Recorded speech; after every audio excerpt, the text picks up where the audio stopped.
Have you ever had an interaction where you were expressing something and you were really, really passionate about it? And then after you were done explaining, someone replies with, wait, what'd you say? I didn't understand. It's pretty embarrassing. But it's frustrating. Knowing that you were thinking something in your mind, but it wasn't clear when you said it out loud. This is a challenge that I face all of life. And when I started school. Hi, my name is Nathan Menendez, and I am a senior here at Walter Johnson High School. And being a part of this school for all 4 years, I've seen students come here and perform, whether it was singing, or acting, or dancing. I've noticed that this stage is an outlet for expression, including me right now talking. But I've always had the thought, how are they not nervous? Because I know I am right now. But they express themselves so clearly. And I wonder, how come I can do it? Started in Garrett Park Elementary School. First grade, I remember it so clearly. I was so happy to know that school was a place of opportunity. So, I got up, got ready for school, made sure my shoes were extra tight, brushed my teeth, and headed straight to the bus stop. Because I knew that I was heading somewhere where I could be myself. And getting off, I looked up, and I just smiled, knowing that I could be me. Miss Deutsch's class. First grade, the grade that determined the rest of my education. While that may seem much, it was reality. While I was being so hyped or being so social and saying hi to my teacher, the lecture I learned was about myself. I was so ready for learning and raising my hand constantly, while others did the same thing. But I wasn't asking the same question. I was asking, wait, what do I do? What are you saying? I never understood the assignment the way that everyone else did. Everyone else excelled, while I was lacking. I had the determination to push as much as them, but it wasn't enough.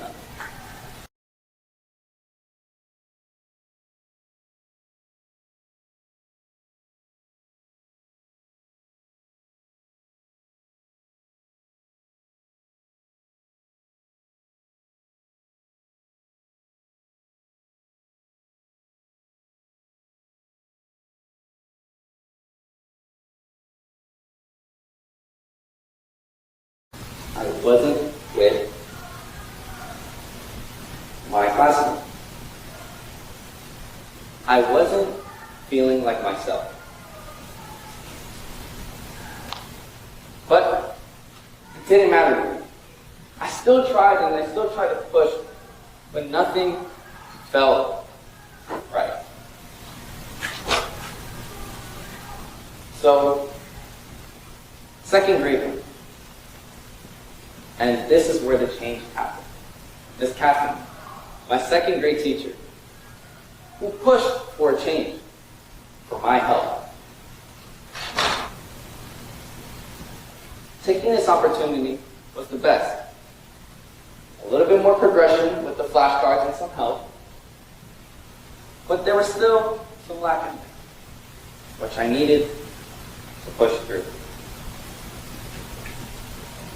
And she noticed my determination, so she gathered all my parents. She said that while I was performing like almost everybody else, it was just a little harder explaining myself. So she told him. When my parents had this talk, they came to an agreement to have a performance test for me, just to see where I was at. I don't remember the test that I took, but it was found that I had a learning disability. I still don't know what it is classified today, but I had this huge title. Difference that every time I was speaking, it sounded like another language. It was broken, it was choppy. That's how I felt.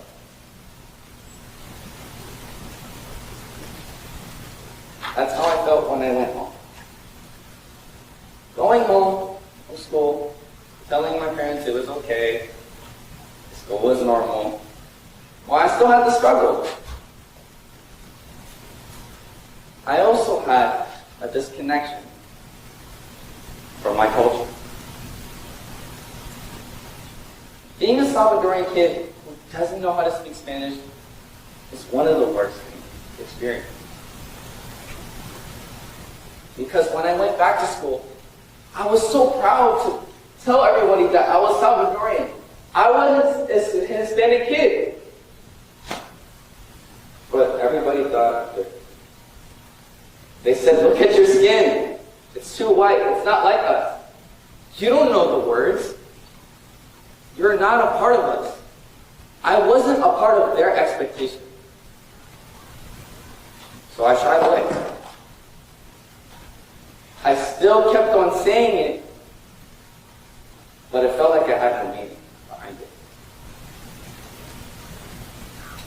And with the struggle of trying to tell myself that I really was who I was, my identity vanished. But then I came to the moment of realization that even with my struggle with speech, my parents went through the same thing. Coming here from El Salvador, they had to adjust to a different environment, a different language. Just like me. Even though they came there younger, I was younger too. So that motivated me even more to go. And with not being able to talk right and still going through my speech therapy, my creativity and imagination was beyond this world. And I was always thinking about an outlet where I didn't need to talk. And that was art. I know my dad's pretty shocked right now because I always told him, no music, no art, no anything, no dancing. But the real reason because of that was I was scared. I was shy. I didn't know how to express myself. I loved everything. Hearing music, trying a different instrument, or having the thought of it. Drawing something that no one would ever imagine. But I always said no. Because I felt pretty weird and outcasted enough. So I decided to push it away. But later on, I realized that art is really a great thing for me. That I didn't need to talk. My hands, my imagination said it for me. Through photography, through drawing, and through fashion. Fashion may not be an art to everybody, but I believe it's for me. I believe it's for everybody. No matter what you wear, or how expressive you are, it still makes a difference.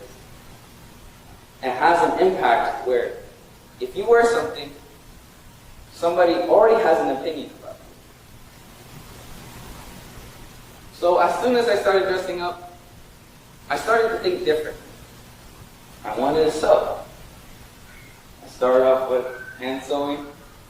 I couldn't tell you how many times I pricked my hands with this little thread, but I kept on going. And I made my first creation. And that only made me want to excel even more. Then I got my first sewing machine by my friend, which I was very, very happy for. I could make so much creation, and I didn't need to talk. The machine and the thread said it for me. By reconstructing, I could piece my own perception of clothes onto myself, which I intend to make a brand where anybody across the world who is like me, or even different, can have a say, have a wear, have a look. Because different is what makes us great. So, I want to leave with you with this. Don't give up. As much as I'm trying to have the best speech right now, you can keep on going, no matter what.